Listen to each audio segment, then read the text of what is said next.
The National Student Financial Aid Scheme will increase their student living allowance by 10% and backdate it to the beginning of 2023 academic year. This follows the Minister of Higher Education, Dr. Blade Nzimade's agreement with the proposal put forward before him a few weeks ago.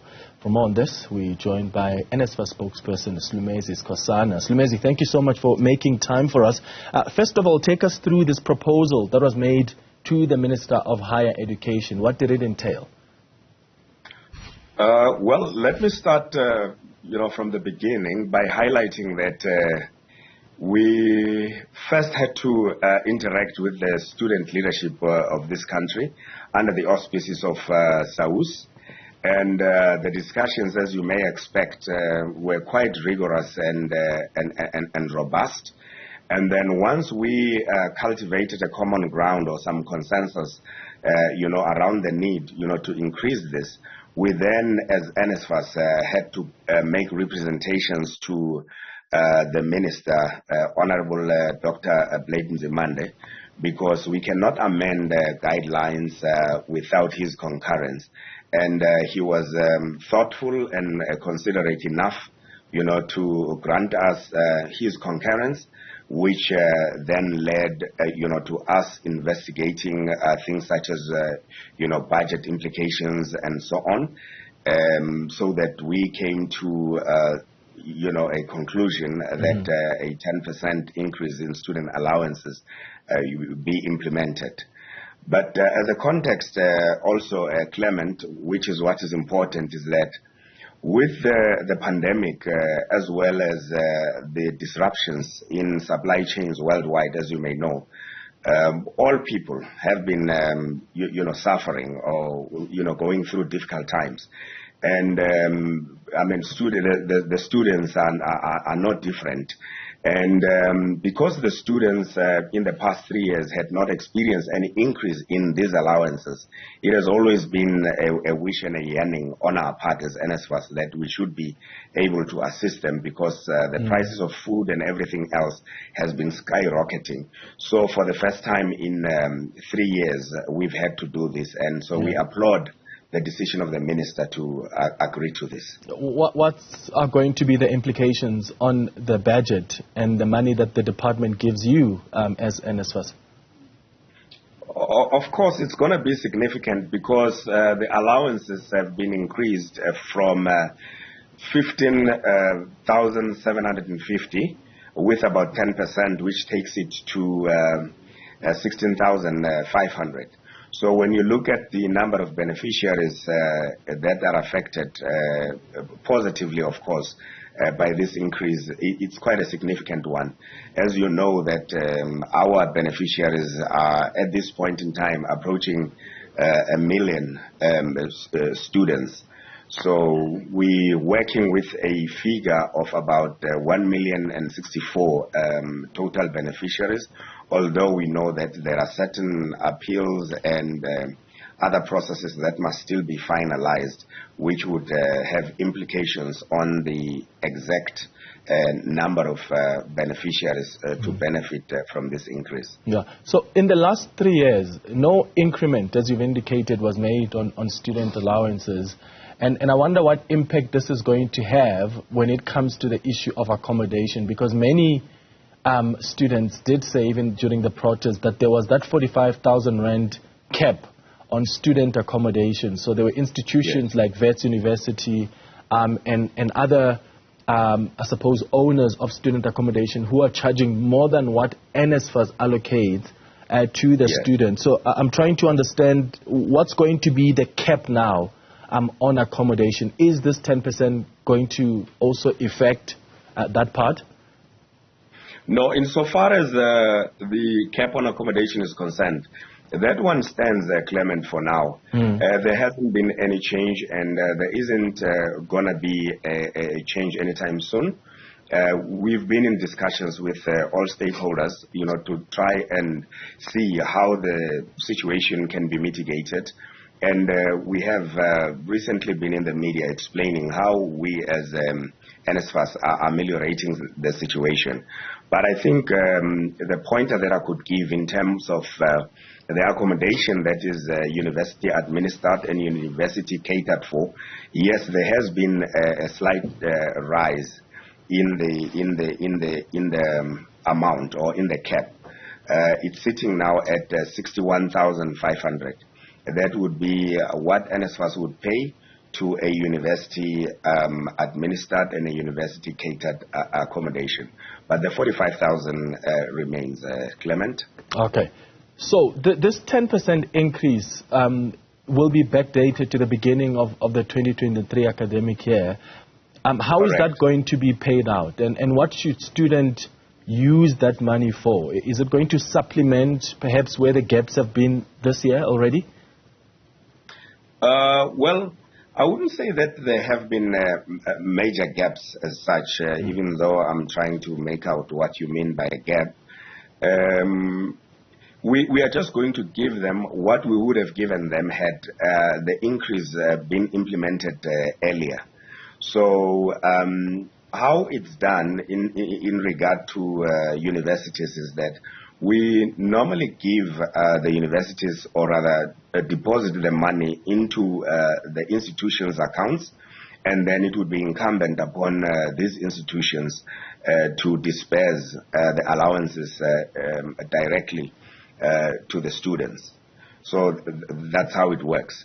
So in the beginning of the academic year, some of the confusions that arise is that when the students do not get their allowances on time, especially the first tranche, which would affect the month of February and March, it has some stakeholders have found it convenient to lay the blame on NSFAS when actually NSFAS has already transferred the money to the institutions, but the institutions have not dispersed the allowances to the students, and that is usually because of the different strengths of the universities or the institutions in terms of their admin efficiencies. So yeah, but we are on course in terms of giving the money over to the institutions so that they can do what the minister has so kindly agreed to.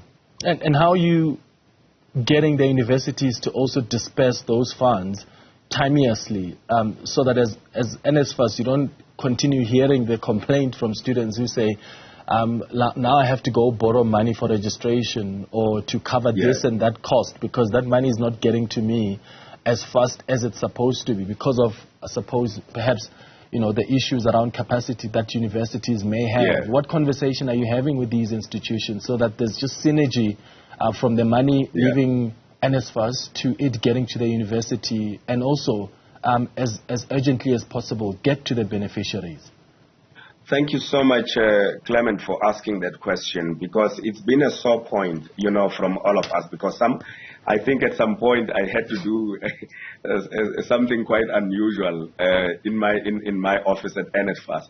I had to walk to finance and actually ask them to print out proof of payment that, the upfront payments were made, because I was amazed at the number of, complaints arising from the fact that NSFAS has not transferred money when we have gone out of our way to actually give upfront payments to institutions even before we get our own allocation for the current financial year.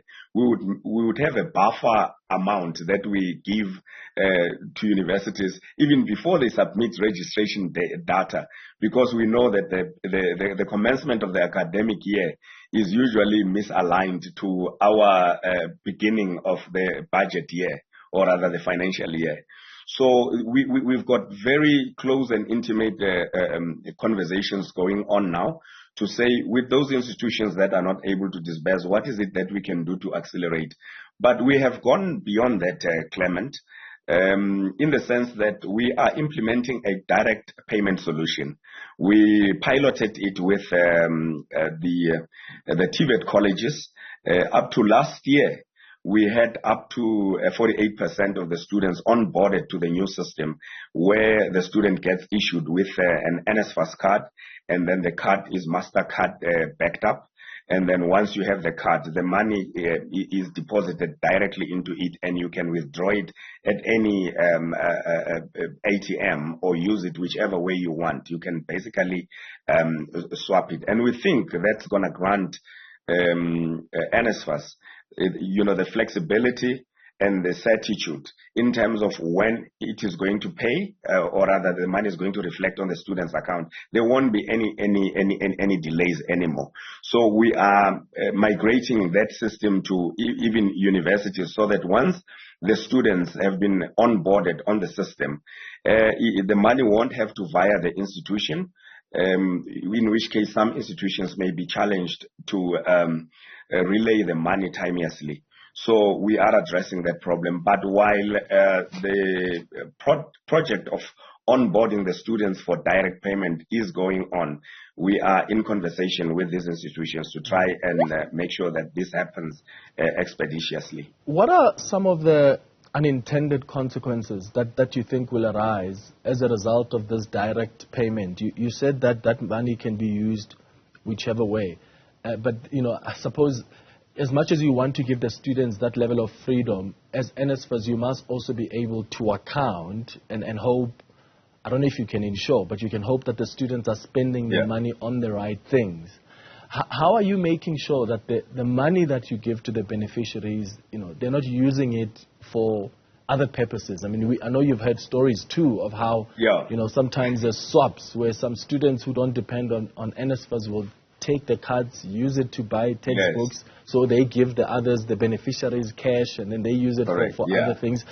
So how do you ensure that? I know it can be a very difficult exercise, but you still want to make sure that the students are using the money for what it's intended for.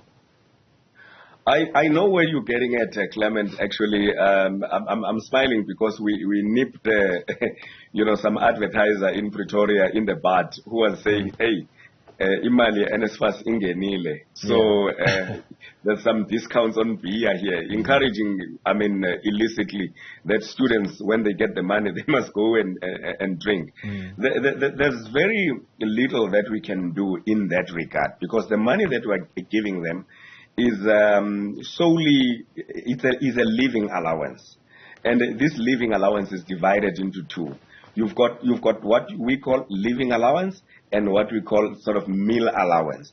So if you decide to go buy clothes or other things that have got nothing to do with that, it would really be up to the student. But we also take it that students are responsible enough to know that they would buy toiletry that they need instead of buying something else and end up, not displaying good deportment, for an adult.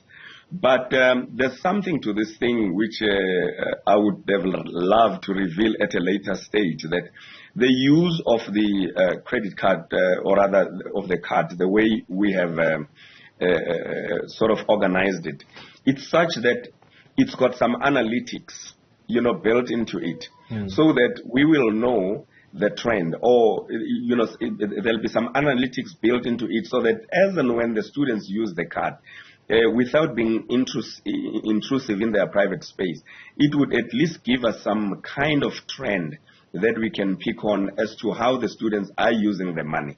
And we hope that with the march of time, we can then introduce some kind of financial awareness program that would also assist these students, that as they get groomed into professionals and responsible citizens, they will also be armed with how they can manage their finances, going forward. So that is the intended, consequence.